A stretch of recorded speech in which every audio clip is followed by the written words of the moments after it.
আসসালামু আলাইকুম সুপ্রিয় বন্ধুরা, কেমন আছো তোমরা সবাই? আশা করি সবাই ভালো আছো। আজকে আমি তোমাদের সামনে উপস্থিত হয়েছি ঢাকা বিশ্ববিদ্যালয়ে চয়নিটের বিগত সালের কোশ্চেন নিয়ে। তো আমরা জানি বিগত সালের কোশ্চেন কতটা ইম্পর্টেন্ট আমাদের ভর্তি পরীক্ষার জন্য।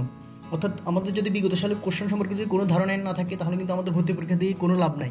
অর্থাৎ তোমরা যদি ভর্তি পরীক্ষা দিতে চাও তাহলে কিন্তু তোমাদের বিগত সালের কোশ্চেন সম্পর্কে ধারণা থাকে অত্যাবশ্যক। যদি আমরা যুদ্ধের ম্যাপটা সম্পর্কে যদি না জানি তাহলে আমরা যুদ্ধটা কীভাবে করবো? বিগত সালের কোশ্চেনের গুরুত্ব কিন্তু অপরিসীম। বিগত সালের কোশ্চেন যদি আমরা না পড়ি এবং না বুঝি তাহলে কিন্তু আমরা ভর্তি পরীক্ষা দিয়ে কোনো লাভ নেই। সো আজকে আমি এই ভিডিওতে বিগত সালের কোশ্চেন খুব ডিটেলসভাবে আলোচনা করেছি কোনটি সবচেয়ে বেশি ইম্পর্টেন্ট, কোন টপিকগুলো বাদ দিতে হবে, কোনগুলো পড়তে হবে, তা ডিটেলস আলোচনা করেছি। তো ভিডিওটি কন্টিনিউ করতে থাকো, তাহলে কিন্তু সব কিছু খুব সুন্দরভাবে বুঝতে পারবে। তো আমার চ্যানেলে বাকি বিগত সালের কোশ্চেনের সকল ভিডিও আমার চ্যানেলে রয়েছে, লিঙ্ক দেওয়া আছে ডিসক্রিপশানে এবং আই বাটন লিঙ্ক দেওয়া আছে, তোমরা চাইলে সেখান থেকে দেখে আসতে পারো। এক নাম্বার দেখতে পাচ্ছি অ্যাকোয়াডাক্স কাদের সৃষ্টি? অ্যাকোয়াডাক্স সৃষ্টি হচ্ছে রোমানদের। কে চিত্রশিল্পী নন হচ্ছে কে? Milton blazer. চিত্রশিল্পী হচ্ছে হেনরি মতিস, সালভাদর এবং নন্দলাল বাবু। নাসিরুদ্দিন ইউসুফ পরিচালিত গেরিলা চলচ্চিত্র কার লেখা? কাহিনী নিয়ে নির্মিত। এটা হচ্ছে সৈয়দ শামসুল হকের লেখা, কাহিনী নিয়ে নির্মিত। আফ্রিকার বোয়া প্রাণী বলা হয় কাকে? আফ্রিকার বোয়া প্রাণী বলা হয়েছে জিরাফকে। 5 নম্বর দেখতে পাচ্ছি কর্পোরেট আইডেন্টিটি কোন বিভাগের অধীনে অধীত বিষয়? এটা হচ্ছে প্রিন্ট মেকিং। 6 নম্বরে দেখতে পাচ্ছি কোনটি শুদ্ধ বানান? এটা হচ্ছে লেফটেন্যান্ট। অর্থাৎ লেফটেন্যান্ট বানান করার একটা নিয়ম আছে। এটা হচ্ছে কি, তোমরা একটা বাংলা ওয়ার্ড মনে রাখবে, এটা হচ্ছে মিথ্যা তুমি 10 পিঁপড়া। এটা হচ্ছে কীভাবে মনে রাখবে? দেখো, প্রথম দেওয়া আছে LIE, লাই মানে হচ্ছে মিথ্যা, ইউ মানে হচ্ছে তুমি, 10 হচ্ছে কি 10, অ্যান্ড মানে পিঁপড়া। এই ট্রিক্সটা দিয়ে তোমরা মনে রাখবে। সো এটা কিন্তু কখনো ভুল হবে না, এটা কিন্তু মাস্ট বি ইম্পর্টেন্ট, পরীক্ষায় আসে, বারবার রিপিট হয় এই কোশ্চেনটা কিন্তু বারবার রিপিট হয়। এরপর 7 নম্বর দেখতে পাচ্ছি সদ্য প্রয়াত সঙ্গীত শিল্পী মান্না দের পুরো নাম কি? মান্না দের পুরো নাম হচ্ছে প্রবোধ চন্দ্র দে। এটা কিন্তু খুবই ইম্পর্টেন্ট কোশ্চেন। এরপর আমরা 8 নম্বর দেখতে পাচ্ছি ঈশ্বরচন্দ্র বিদ্যাসাগর প্রণীত বইয়ের নাম কি? এটা হচ্ছে বর্ণ পরিচয়। 19 শতকের শুরুতে কোন ইংরেজ শিল্পী ঢাকার দৃশ্যাবলী নিয়ে ছবি আঁকেন? এটা হচ্ছে চার্লস ডয়েল। এরপর 10 নম্বর দেখতে পাচ্ছি মোজার্ট কে ছিলেন? মোজার্ট ছিল হচ্ছে চিত্রকর।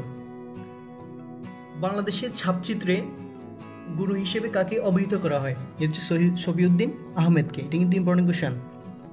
20 শতকের শুরুতে নববঙ্গীয় শিল্পধারার প্রবর্তক কে ছিল? এটা হচ্ছে অবনীন্দ্রনাথ ঠাকুর ছিল। কবিগুরু রবীন্দ্রনাথ ঠাকুর কোন সালে নোবেল পুরস্কার পান? অর্থাৎ কত সালে নোবেল পুরস্কার পান? 1913 সালে। এটা কিন্তু মাস্ট বি ইম্পর্টেন্ট কোশ্চেন। শিল্পচর্চা জয়নুল আবেদিন বিখ্যাত চিত্রকর্ম মনপুরা 70 কোন কাহিনী কত সালে আঁকা? মনপুরা 70 কত সালে আঁকা হয়েছিল? 1970 সালে। কিন্তু ইম্পর্টেন্ট কোশ্চেন। শিল্পী কামরুল হাসান কোন আন্দোলন দ্বারা উদ্বুদ্ধ হয়ে লোকশিল্পের দিকে ঝুঁকেছিল? এটা হচ্ছে কোন আন্দোলন? এটা হচ্ছে ভট্টাচার্য আন্দোলনের উপর ভিত্তি করে তিনি লোকশিল্পের দিকে ঝুঁকেছিল। অর্থাৎ আমরা 16 নম্বর দেখতে পাচ্ছি শিল্পী মনিরুল ইসলাম কোন মাধ্যমে শিল্প সৃষ্টি করে আন্তর্জাতিক খ্যাতি অর্জন করেছিলেন? এটা হচ্ছে জল রঙের মাধ্যমে শিল্পী অর্থাৎ চিত্র সৃষ্টি করে তিনি আন্তর্জাতিক খ্যাতি অর্জন করেছিল। গ্রিক সৌন্দর্যের দেবী কে? গ্রিক সৌন্দর্যের দেবী হচ্ছে কে? এটা হচ্ছে অ্যাফ্রোডিটি।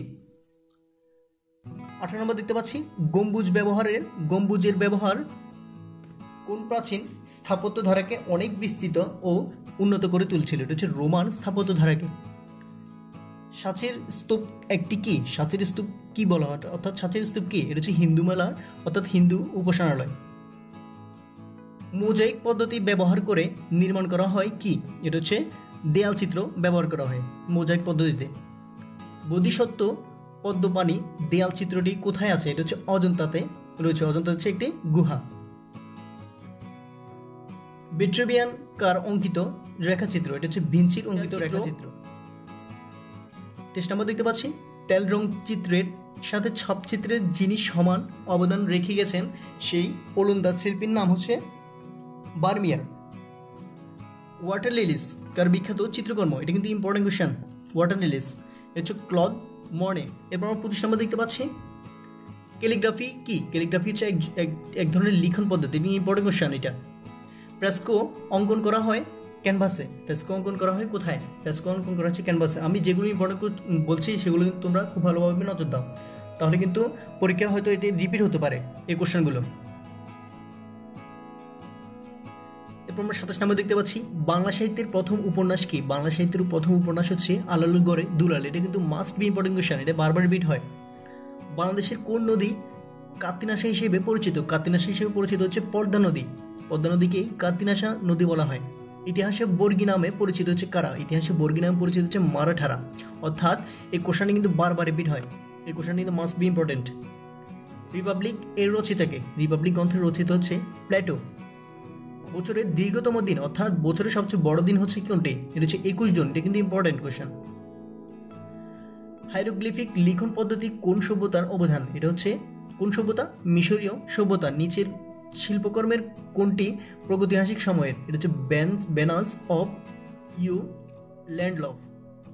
এরপর আমরা 34 নম্বর দেখতে পাচ্ছি, শিল্পী ভ্যান গগের অনবদ্য সৃষ্টি কোনটি? এটা হচ্ছে সানফ্লাওয়ার। শিল্পী ভ্যান গগের অনবদ্য সৃষ্টি হচ্ছে সানফ্লাওয়ার। এরপর আমরা 35 নম্বর দেখতে পাচ্ছি, সালভাদর দালি কোন ধারাতে শিল্পকর্ম সৃষ্টি করেছিলেন? এটা হচ্ছে লাঞ্ছন অন দ্য গ্রাস। এই ধারাতে শিল্পকর্ম তিনি সৃষ্টি করেছিল। লিওনার্দো দা ভিঞ্চি মোনালিসার চিত্রকর্মটি কোন মাধ্যমে আঁকা? এটা হচ্ছে তেল রঙের মাধ্যমে আঁকা। এটা কিন্তু মাস্ট বি ইম্পর্টেন্ট কোশ্চেন। তোমাদের লিওনার্দো দা ভিঞ্চি এই টপিকটা অর্থাৎ লিওনার্দো দা ভিঞ্চি সম্পর্কে তোমরা ভালোভাবে আয়ত্ত করে ফেলবে। এখান থেকে কিন্তু কোশ্চেন থাকলে আসলে কিন্তু লিওনার্দো দা ভিঞ্চি থেকে আসেই কোশ্চেন। এরপর 27 নম্বর দেখতে পাচ্ছি, ট্যাপেস্ট্রি মাধ্যমে বাংলাদেশে শিল্পকলা জনপ্রিয় করে তোলেন কে? এটা হচ্ছে শিল্পী কামরুল হাসান। ট্যাপেস্ট্রির মাধ্যমে জনপ্রিয় করে তোলেন। বাগেশ্বরী শিল্প প্রবন্ধবলীর রচয়িতাকে? এটা হচ্ছে অবনীন্দ্রনাথ ঠাকুর। এটা কিন্তু ইম্পর্টেন্ট কোশ্চেন। রিয়েলিজম ধারার কাজ করেছেন কোন শিল্পী? এটা হচ্ছে গুস্তাভ কুরবে। তিনি রিয়েলিজম ধারার কাজ করেছিলেন। সিস্টিন চ্যাপেলের ফ্রেস্কো চিত্রের শিল্পী হচ্ছে কে? Michael Angelo. এটা কিন্তু ইম্পর্টেন্ট। এখন যৌবন যার যুদ্ধে যাওয়ার তার শ্রেষ্ঠ সময় কবিতাটির রচিতাকে? এটা হচ্ছে হেলাল হাফিজ। এরপর আমরা 42 নম্বর দেখতে পাচ্ছি কি দেখো, বাংলা সাহিত্যের কোন কবি এবছর 700 জন্মবার্ষিকী পালিত হচ্ছে? এটা হচ্ছে কোন কবি? এটা হচ্ছে রবীন্দ্রনাথ ঠাকুর। এখন বাদ দিলেও চলবে, এটা তো হচ্ছে সাম্প্রতিক কোশ্চেন ছিল ওই সময়ের জন্য। গম্ভীরা গান কি? গম্ভীরা গান হচ্ছে শিবের গাজন কি গম্ভীরা গান বলা হয়। দেখতে পাচ্ছি, পৃথিবীর মানচিত্র প্রথম কারা অঙ্কন করেছিল? এটা হচ্ছে Greek. Writing the important question. কারা মানচিত্র অঙ্কন করেছিল? চটকা। চটকা বাংলাদেশের কোন অঞ্চলের গান? চটকা হচ্ছে রংপুর অঞ্চলের গান। রংপুরের গান হচ্ছে চটকা। চটকা বাংলাদেশের কোন অঞ্চলের গান? এটা হচ্ছে রংপুরের। এরপর 46 নম্বর দেখতে পাচ্ছি, তিন কন্যা চলচ্চিত্রের পরিচালক কে ছিল? তিন কন্যা চলচ্চিত্রের পরিচালক হচ্ছে সত্যজিৎ রায়। চিলেকোঠায় সেপাই কার রচনা? চিলেকোঠায় সেপাই হচ্ছে আখতারুজ্জামান ইলিয়াসের রচনা। এটা কিন্তু ইম্পর্টেন্ট কোশ্চেন। চিলেকোঠায় সেপাই, এটা বারবার আসে কোশ্চেন। কোনটি কবি জসিমউদ্দিনের রচিত? কবি জসিমউদ্দিনের রচিত হচ্ছে সুজন বদিয়ার ঘাট। তোমরা জসিমউদ্দিন সম্পর্কে ডিটেলস পড়ে নিবে, কিন্তু জসিমউদ্দিন থেকে কিন্তু কোশ্চেনটা বারবার রিপিট হয়। এরপর আমরা 49 নম্বর দেখতে পাচ্ছি, কোনটি আগুনের সাথে সম্পর্কিত? আগুনের সাথে সম্পর্কিত হচ্ছে ফাইবার গ্লাসের ভাস্কর্য। আর দারুশিল্প হচ্ছে কি সাথে সম্পর্কিত? দারুশিল্প হচ্ছে কাঠের সাথে সম্পর্কিত, কাঠ। কোনটি বয়ন শিল্প? বয়ন শিল্প হচ্ছে ট্যাপেস্ট্রি। এই কোশ্চেনটি কিন্তু মাস্ট বি ইম্পর্টেন্ট।